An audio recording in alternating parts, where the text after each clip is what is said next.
Ang programang ito ay rated SPG. Striktong patnubay at gabay ng magulang ang kailangan. Maaaring may masiselang tema, lengguwahe, karahasan, sexual, horror o droga na hindi angkop sa mga bata.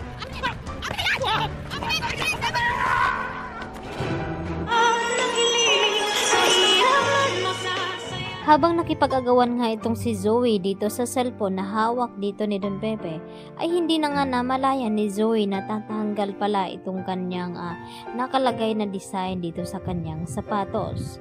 At dito nga na nabigla itong si Zoe nang tumilapon na nga itong si Don Pepe dito sa tulay ng bangin at natuluyan na nga nahulog ito.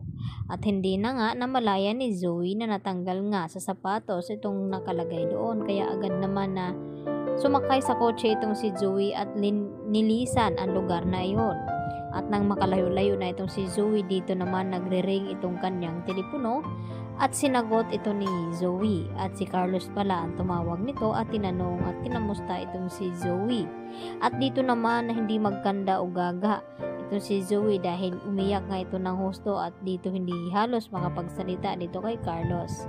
At nagtaka na nga itong si Carlos na kung bakit ganoon itong si Zoe.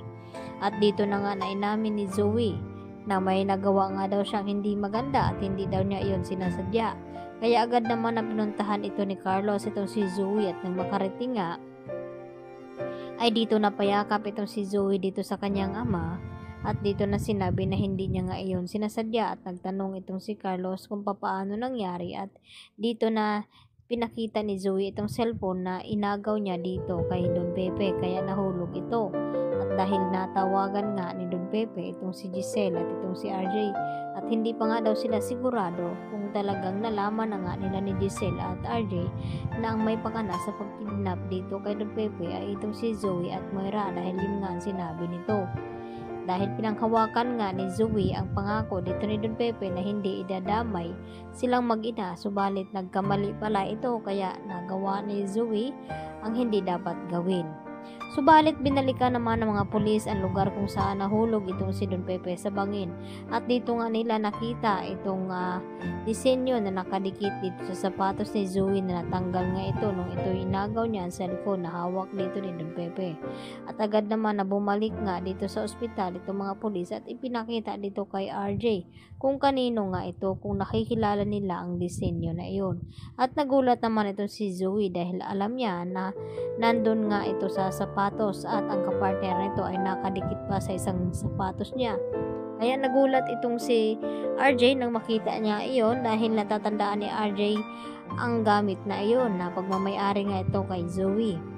Dito na nga na tinanong ni RJ itong si Zoe na kung paano napunta daw doon ang nakalagay sa sapatos na ganun na clip.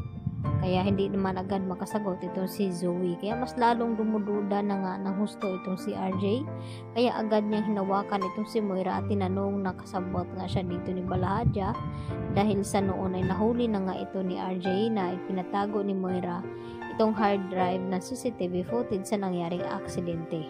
At ito naman ang nangyari ngayon kay Don Pepe. Kaya dito naman na lalakas pa ang hinala dito ni Annalyn dito kay Moira na may kilalaman nga ito sa nangyari nga dito kay Don Pepe at hindi sila naniniwala na sinadya ang pagkahulog nito at aksidente dahil tila sinadya nga iyon at hindi nga nagkamali itong kutob dito ni Annalyn dahil sinadya nga iyon dito ni Zoe dahil sa takot itong malaman ng lahat ang kanyang sekreto at lalong-lalo dito kay RJ.